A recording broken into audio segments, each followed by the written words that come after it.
Welcome friends to another r/MaliciousCompliance video. Today we've got a compliance story of somebody who got fired while they were in the hospital. But first, a story from Kayasha following a termination letter to a T. I was working for a security company, let's call it ASD Security. We had 3 shifts, day, evening, and night for the weekday, and 12-hour shifts for the weekend. Being the new guy, I was night shift. The job was at a trucking company. We were in a booth in the middle of the entrance, and our job was to basically make a ticket that we give the driver for the in and outs of the trucks. Driver's name, license plate of truck, truck's trailer number, date stamped, did the stacks at night, and we had a log for trailer numbers also that we cross-checked. Because it's a night shift and less traffic, our job was also a perimeter check, logging in all the trailers and trucks in a separate log, stamping the date on tickets, maybe 200 tickets, roughly if not more. And we were a call center for other security guards on other sites, meaning every hour the other security guards would call me, around 12 of them, to check in and say everything's fine.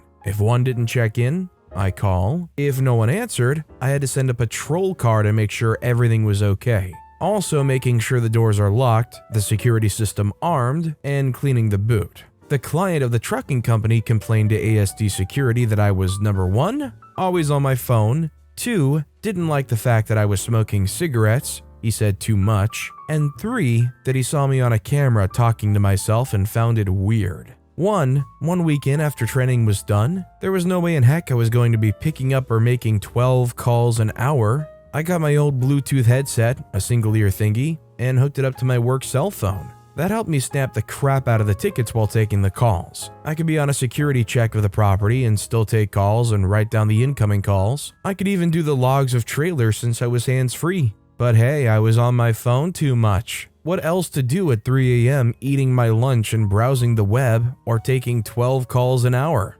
2, because I had a routine down and I even changed the order of my routine so it doesn't become predictable, I was able to streamline my job and had free time, so I took breaks here and there, smoked a few cigarettes and went back at it. I smoked at the designated spot that was near my boot, so I had a view of the incoming and leaving trucks. If one came by, I chucked the cigarette in the bucket and did the truck. Nope, the client didn't like that.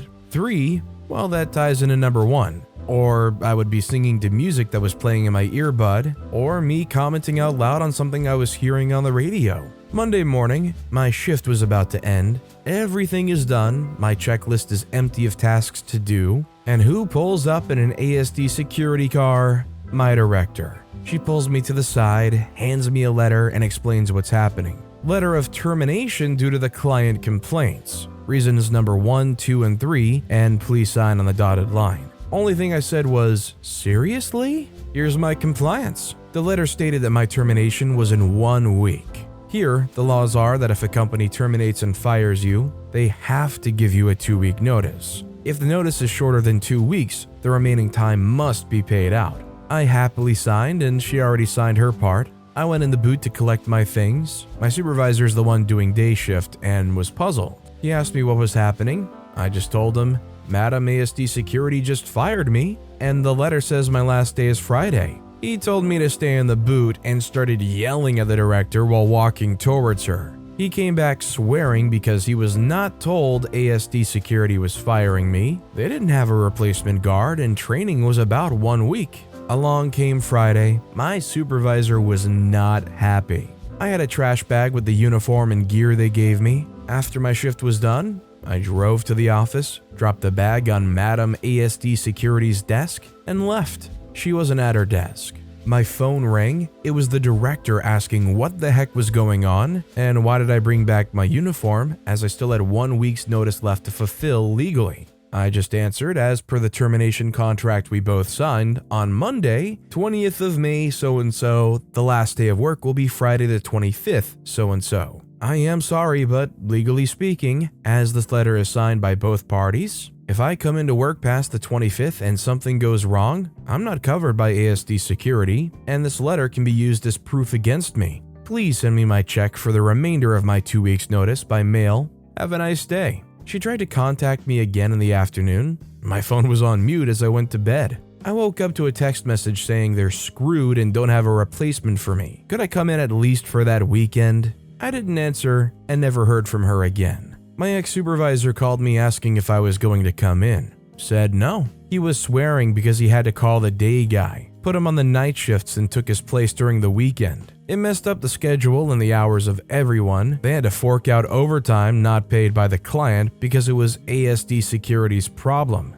They had to find a replacement ASAP and train him and get him to work solo during the following weekend. More overtime and more screwed up schedules. I worked 35 hours week 1 and 40 hours week 2. I don't recall 100% my schedule, but it was something along those lines. It was a weird one. All that to accommodate the supervisor because he wanted a lighter week, and the evening person couldn't do Friday evenings and other BS. You can imagine the screw up with the schedule once I left. So basically all throughout the week, OP would work 8 hours one day, 7 the next, 12 the day after that. Week 2 was 12 hours and then 8, and then 12 again. Basically, you get this new guy in here, you gotta train them, you gotta work extra overtime. This whole thing is just gonna go completely off the rails. If you got notice that you got fired for some really cruddy reason, but you still had to work a 2-week notice, do you think you'd be professional enough to still diligently do your job well? Or would you do the bare coasting minimum? Let me know in the comments down below.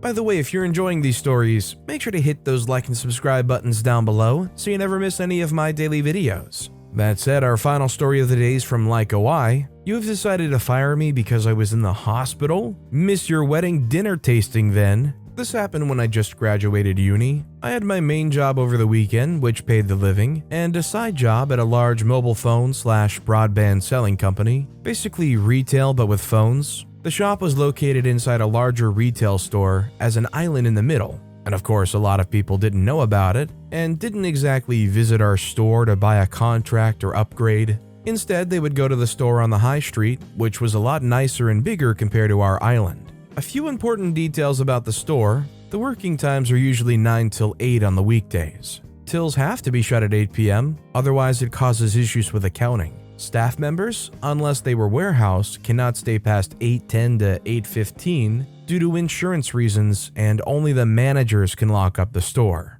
Warehouse can stay later and they have their own exit. However, it can't be used by those who aren't working in the warehouse. When you start or finish, you have to put the times in a special machine which compares them to your rota. Same for when you go to lunch. If you finish earlier than you're scheduled, then the machine will automatically put it as unauthorized absence. The other option is putting it as sick. You cannot take holiday on the day, and the times of the rota cannot be changed on the day either. So you can't put someone starting at 9 and change the same day as to be starting at 10, as it wouldn't allow you to. If you forgot to clock out, the extra time would be counted as overtime and only the manager can amend it. They can't make it so that you worked less than what's on the rota. However, it is also a lot easier to amend the times on the same day, as if you're trying to do it the next day, you'll need the details of the member of staff to do it, like their memorable word and so on. Also, in our island store, you must have 2 employees working during the same hours as per company policy. It was my last day at the said store. My manager decided to let go of me because I didn't attend a shift due to being in the hospital, and I was still on my probation. I was told that I still have to work the notice period, which was 2 weeks. My manager, I'll call him Dan, had to create rotas 2 weeks in advance as per company policy. He can change the rotas up to a last Friday of the week, meaning he can change the next week's rota on the Friday before, but not after. So Dan scheduled me on my last day on a 5 to 9 shift, when my usual shifts are 4 to 8. I've asked him if this was correct both personally and in the team group chat, and he confirmed it. Dan was also the type of those whiny managers who don't do anything but complain about everything and don't bother to train you or show you the ropes. So I kinda knew he made a mistake, but decided not to mention it. Cue malicious compliance. Friday rolls on. I'm hungry, so I decide to have a late lunch before my shift starts. I'm putting the order through and notice Dan's trying to call me. I decline. I finish my order to feel that Dan is trying to call me again alongside a few texts received from him. I decide to reply. He says, "Hey, where are you? You're not at the store and it's already past 4 and we have one of the higher ups checking how things are going." I say, "Oh, I'm having lunch. I'm not scheduled till 5, remember?" They say, "Well, no, you're lying. Your shifts are always 4 to 8. I make sure of it. get here. I can't stay as I have to try the food that'll be served at my wedding and compose the menu. I say, oh, sorry, but I really can't. I've just ordered lunch and I'm waiting for it to be ready and then I have to eat. I've asked you if the rota was correct and you said it is, but in case if you don't believe me, I'll send you a screenshot and I'll see you at 5. I did send him a screenshot where I questioned my times and he confirmed they are correct. Haven't heard from him till I got back to the store. At the store, I see Dan talking to the higher up person. Dan notices me first, waves me over as soon as I sign in, and says he really needs to be somewhere else. He just needs to get to his office and get his coat. I nod and have a small talk with the higher up. The higher up says, oh, it was so nice of Dan to cover the start of your shift, as you were having a family emergency. He's such a good and caring manager. I say, family emergency?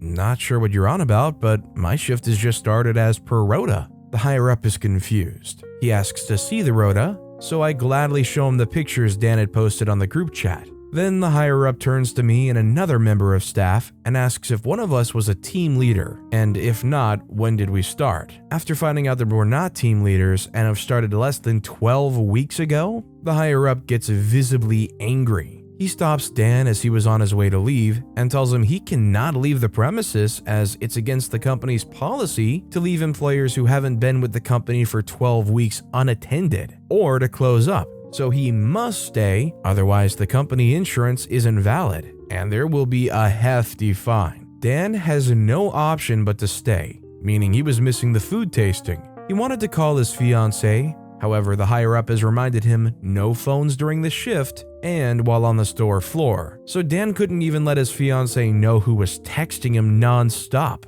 While higher up was there and Dan was forced to do his job, I had a few more conversations with him and brought up all the things Dan failed to provide us training on alongside with lack of support and any progression meetings. So by 8 o'clock, higher up was pissed with Dan and was organizing a meeting with him and extra training for him, which I don't think was paid, as Dan had to do it outside work hours. He was also put on a close monitor for at least a month. As everyone was leaving at 8 p.m., I was slowly getting ready. Dan tried to hurry me up, but I was mainly ignoring him. Dan says, the store needs to be closed before 8:10, hurry up.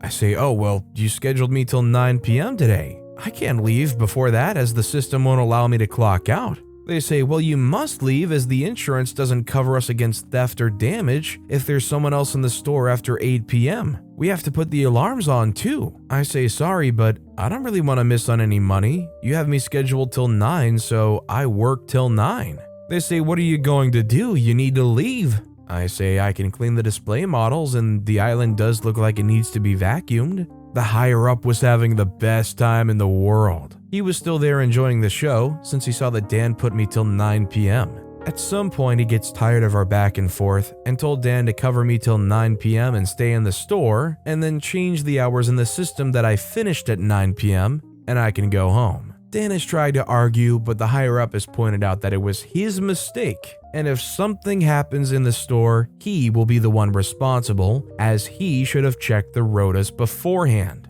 Dan has no choice but to follow the orders. From what I heard, he left around 10 p.m. that day, as the system wouldn't allow him to log in. His fiancée also left him a few years later. I don't know the reason why, but she took the house and the dog and saved money since she never married him. I've heard that Dan works as a personal growth coach, but not very successful at it either. How much are you guys willing to bet that even though Dan totally no-showed on this whole wedding tasting thing, that the actions of his fiancée weren't because Dan was late, but because of Dan as a whole and probably other actions Dan's been doing? I mean, someone who, as a manager, was careless enough to schedule somebody at a time where you literally cannot be at the workplace. They were probably plenty careless in the relationship as well, let's be real. It's just extremely rich that this whole experience goes down. Dan has their whole life basically crumble in front of them, and then they turn into a personal growth coach. Maybe this is a form of coping for Dan.